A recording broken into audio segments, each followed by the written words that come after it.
The time has come for Serie A hot takes. Now, what is a hot take? A hot take is an opinion where if the government found out, they'll throw you in prison. A hot take is an opinion where the whole world might disagree with you. A hot take is an opinion that you stand strong, firm on, an opinion that's different from the rest. A hot take is an opinion where everyone will raise their eyebrows once hearing it. An opinion where everyone might call you deluded. An opinion that shocks the world. But it's an opinion that you truly believe in. Maybe, just maybe, a manager being sacked. Maybe, just maybe, a team failing to live up to expectations. Maybe, just maybe, a player failing to step up. And maybe, just maybe, a hidden gem stepping up to the occasion and shocking the world. Now I want you to get as wild as you can in the comments and give me 3 Serie A hot takes. And yes, there's a reward.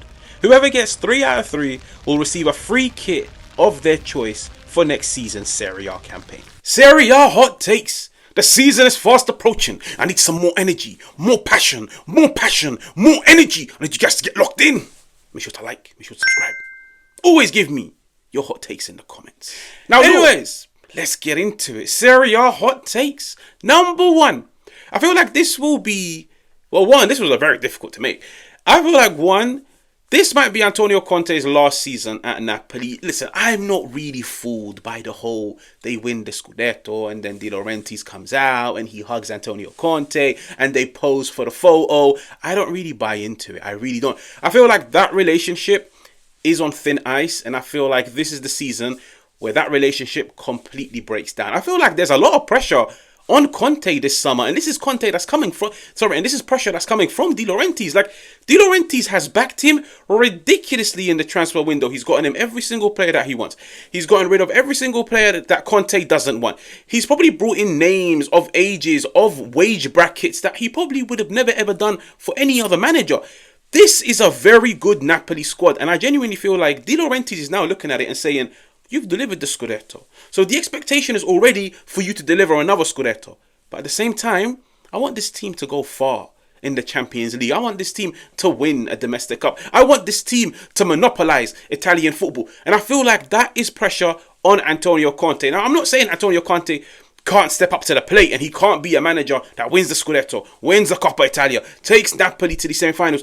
But I just feel like, because the relationship isn't the strongest in my opinion, I just feel like one wrong word, one bad performance, a few bad results, and a relationship that's on thin ice in my opinion, it might completely break down. And let's be real, we've seen De Laurentiis in the past when he has a breakdown with a manager. We've seen Conte when he has a breakdown with an owner.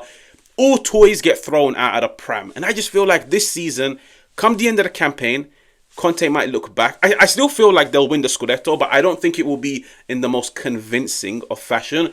I just feel like they'll come to an agreement.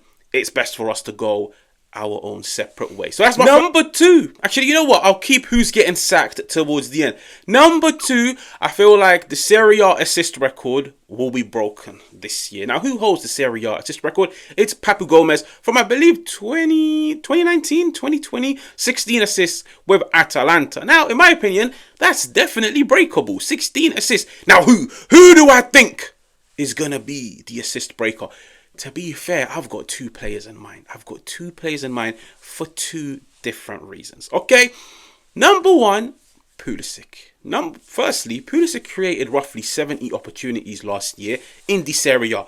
Whilst playing for Fonseca, whilst playing for Conceição, chopping and changing the formations. There was a period when he was injured, and then he was playing all over the park. And Milan last season, they lacked consistency in play style, in approach, in principles, in formation, on impact on games. And then there was just so many internal issues at the club, which can have an impact on a player's performances. I just feel like this season, based off what I've seen of Allegri's Milan, like, Pulisic for me is not going to be playing as a winger where his job is to occupy the flanks and be the player that maintains width and receives the ball, and now he has to take on his man and put crosses into the box. I feel like last season, Fonseca used him in a particular way where he played him in and around the striker, like as a roaming number 10, and I feel like he done really, really, really well in that position. From what I've seen of Allegri and Milan, you could see, 1, Rafa Leao is this makeshift number 9. 2, Pulisic plays in and around in that central area. And I just feel like Pulisic, in that area with the technical ability, with his ability to scan the pitch, with his ability to create opportunities. I just feel like this season, and on top of everything, one game a week. You guys have to bear in mind, Pulisic is one of those players where he does pick up a lot of injuries throughout his career. Like we saw it at Dortmund, we saw it at Chelsea. The reason why I even have Milan, for example, coming second in my Serie A predictions, one game a week is the biggest cheat code in terms of accumulating points, in terms of developing players, and getting players to perform on a consistent basis, okay? I look at Pulisic and I say, one game a week. Time to recover, time to heal your body, time to familiarize yourself with the new recruits, their strengths, their weaknesses. You play one game a week. I think Pulisic in that roaming 10 role, he will be creating opportunities. He's on set pieces. Milan have actually got themselves good players in attack. Rafa Leao is scoring goals. They've just brought in Victor Boniface. They've got Santi Jimenez. There's goals in this Milan team. And I feel like somebody like Pulisic having the keys to be that orchestrator, I think he might be able to break the 16 assist record. Now, who's the second player that I have in mind? My favourite player, Kenan Yildiz. Now, let me explain. Kenan only got himself about 4-5 assists last year, but I have to apply some context, just like I applied it to Pulisic. Motta, like, let's be real, Motta didn't really get the best out of somebody like Kenan Yildiz, especially when you bear in mind, Motta, he wants to play the 3 and the 2 and the 5, which means the fullback inverts. Kenan is stuck out wide on the left-hand side. No overlap, no underlap. He just has to be a guy that hugs the flanks and stretches the pitch. Kenan under Tudor, very similar to what I said about Pulisic, which is he's now going to be playing in and around that roaming number 10 position. But he has the overlap in Cambiaso. He has Thuram ahead of him. He has Kolo Muani, where it's looking very likely that he will be coming back to Juventus. I'm looking at it and I'm thinking, Jonathan David is a prolific goal scorer based on what I've seen of him in Liga 1.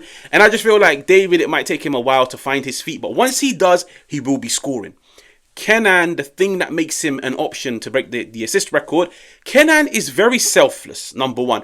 But Kenan is very smart in the final third. Like, the reason why he's truly my favourite player is because I feel like a player of his age with such minimal experience in men's professional football, I genuinely feel like that kid in the final third is so smart with his passes, with his ability to find his teammates, with his decision making. And I genuinely feel like Tudor, as of now, has shown I am the guy that can get the most out of Kenan Yildiz. And I truly believe like he'll give him the keys. I truly believe like he will give him the keys this year. He'll be like to him, you are the guy. You go out, you play, you orchestrate, you be the facilitator. And I feel like with somebody like Jonathan David just roaming in and around that predator box, you never know. Like, you truly never know. I think Kenan, if he doesn't break it, he will be second for assists. And finally, who's getting sacked? Let's keep it short and sweet. Juric, you don't make it to Halloween. You see, before you guys put on your costumes, ding, ding, ding, ding, ding, trick or treat. Oh, he's gone. Juric is gone, bro. If Juric makes it to Halloween, he is one lucky guy. He doesn't make it to Christmas. Juric is gone. Second manager to be sacked, a more notable, bigger name, bigger club, Kivu.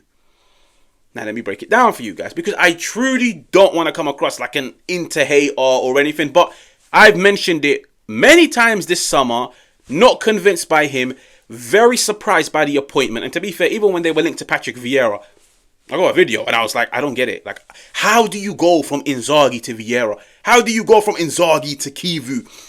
People can turn around and tell me, yeah, but Inzaghi came from Lazio. Did you see what Inzaghi done at Lazio in comparison to what Vieira was doing at Genoa? In comparison to what Kivu done for what? 5-10 games at Parma? When it comes to Kivu, he doesn't have the credibility to manage a club the size of Inter. And I feel like maybe, just maybe, in 3-4 years' time, he will have it.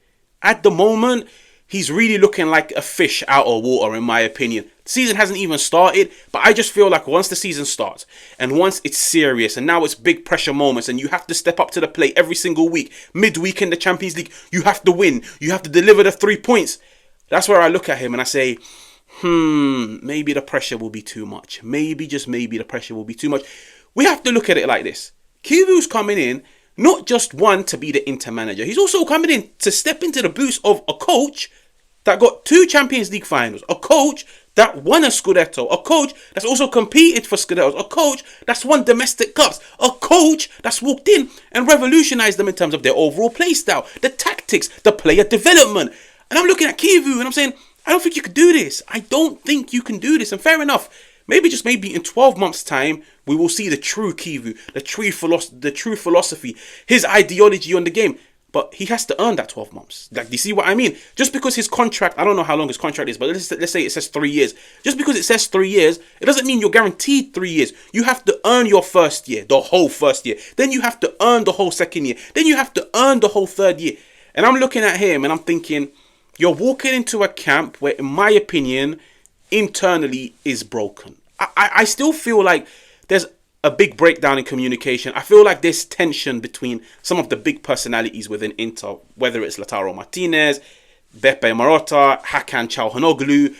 I feel like internally there's a lot of relationships that are on thin ice. And I feel like this season, all it will take is 2-3 bad games, relationship is gone. One bad comment in the media and the relationship is gone. One player being substituted and the relationship is gone. Like, I don't know, like, I just get that feeling, like, from looking at them. I just feel like this season there's going to be a lot going on internally, which requires Beppe Marotta to just press the reset button. So in my opinion, I feel like it might reach a period in the season where they look at him and say, damage control, we might need to let you go, and maybe, just maybe, bring in somebody else. Motta is available on the market, but the exact same thing applies. Xavi is available on the market. I genuinely feel like Xavi's next job is in the Serie A. He might look at the Inter project and be like, listen, I'm ready to walk in. Like, I'm a La Liga winner. I've managed Barcelona. I know what it means to manage a top club. With Kivu, for me, like, don't get me wrong. If I'm wrong, I'll be the first guy on the internet to put my hand up and say I was wrong.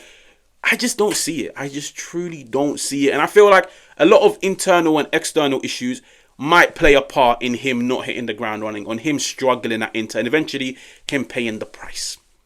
Now, if you do, make sure to like, make sure to subscribe, and I will catch you guys on another one.